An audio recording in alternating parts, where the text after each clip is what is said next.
சென்னை அடுத்த தாம்பரத்தில் online app மூலம் வீட்டு வேலைக்கு வந்த பெண் முதியவர் அசந்த நேரத்தில் நகை பணத்தை எடுத்துக்கொண்டு எஸ்கேப் ஆகியுள்ளார்.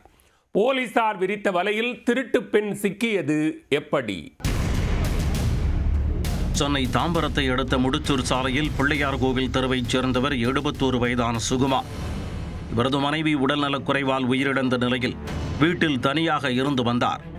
வயது முதிர்வு காரணமாக தனக்கு உணவு சமைத்து கொடுக்கவும் வீட்டு வேலைக்கு ஒரு ஆள் தேவை என்பதால் ஆன்லைன் ஆப் மூலம் தேடி வந்தார். அப்போது திருவள்ளூர் மாவட்டம் மணவாள நகர் பகுதியைச் சேர்ந்த நரசிம்மன் என்பவரது மனைவி 50 வயதான லட்சுமி என்பவரை வீட்டு வேலைக்கு சேர்த்துள்ளார். கடந்த நவம்பர் 14ஆம் தேதி சுகுமார் வீட்டிற்கு வந்த லட்சுமி அங்கேயே தங்கி முதியவர் சுகுமாரை பாசத்தோடு கவனித்துக் கொண்டார். இந்த நிலையில் திடீரென லட்சுமிக்கு உடல்நலக்குறைவு ஏற்பட்டிருக்கிறது. உடனே நம்மை கவனித்துக் கொள்ள வந்த பெண்ணுக்கு உடல்நிலை பாதிக்கப்பட்டதைக் கண்டு பதறிப்போன சுகுமார் லட்சுமியை பொத்தேரியில் உள்ள தனியார் மருத்துவமனைக்கு அழைத்துச் சென்றார். அங்கு 35,000 ரூபாய் வரை செலவு செய்து அவருக்கு சிகிச்சை அளித்து பத்திரமாக வீட்டிற்கு அழைத்துச் சென்றுள்ளார். அதன் பின்னர் டிசம்பர் 15ஆம் தேதி தனது பிள்ளைகளை பார்க்க வீட்டிற்கு சென்று வருவதாக கூறிய லட்சுமி அதன் பின் வேலைக்கு வரவே இல்லை. லட்சுமியின் தொலைபேசி எண்ணிற்கு தொடர்பு கொண்ட போது நீங்கள் தொடர்பு கொண்ட எண் ஸ்விட்ச் ஆஃப் செய்யப்பட்டுள்ளது என கூறியுள்ளது. அவருக்கு என்ன ஆச்சோ என தெரியாமல் முதியவர் வேதனை அடைந்தார். இந்த சூழலில் செலவுக்காக பணம் தேவை என்பதால் பீரோவில் இருந்த பணத்தை எடுக்க முயன்றார் சுகுமார்.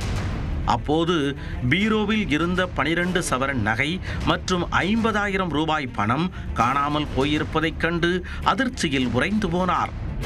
கிட்டத்தட்ட 12 லட்சம் ரூபாய் மதிப்புள்ள நகைகள் மாயமானதால் அதிர்ந்து போன அவருக்கு லட்சுமி மீது சந்தேகம் எழுந்துள்ளது. தாம்பரம் காவல் நிலையத்தில் உள்ள குற்றப்பிரிவு போலீசாரிடம் லட்சுமி மீது புகார் அளித்தார்.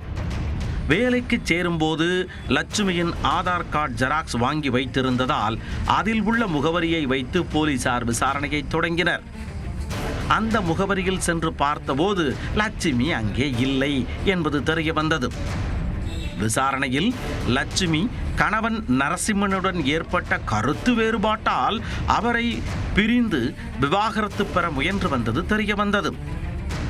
விவாகரத்து கோரி சென்னையில் உள்ள வழக்கறிஞரிடம் சென்றபோது லட்சுமிக்கும் வழக்கறிஞருக்கும் நட்பு ஏற்பட்டு திருமணம் செய்து கொள்ளாமல் வாழ்ந்து வந்ததாக கூறப்படுகிறது. அதன் பின்னர் வழக்கறிஞர் இறந்தவுடன் என்ன செய்வதென்று தெரியாமல் மாடம்பாக்கத்தில் உள்ள ஒரு வீட்டில் தங்கி வேலை பார்த்து வந்துள்ளார். அங்கு பிரச்சனை ஏற்பட்டு வேலையில் இருந்து நிறுத்திவிட்டனர்.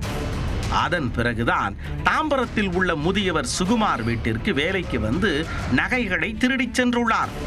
தலைமறைவான லட்சுமியை போலீசார் தீவிரமாக தேடி வந்தபோது கேரள எல்லையில் ஃபேஸ்புக் மூலம் கிடைத்த புது ஆண் நண்பருடன் இருப்பது தெரிய வந்தது. அங்கு சென்ற தாம்பரம் போலீசார் லட்சுமியை கைது செய்து 12 சவரன் தங்க நகையையும் பறிமுதல் செய்தனர். அதன் பின்னர் லட்சுமி மீது வழக்கு பதிவு செய்து நீதிபதி முன் ஆஜர்படுத்தி சிறையில் அடைத்தனர்.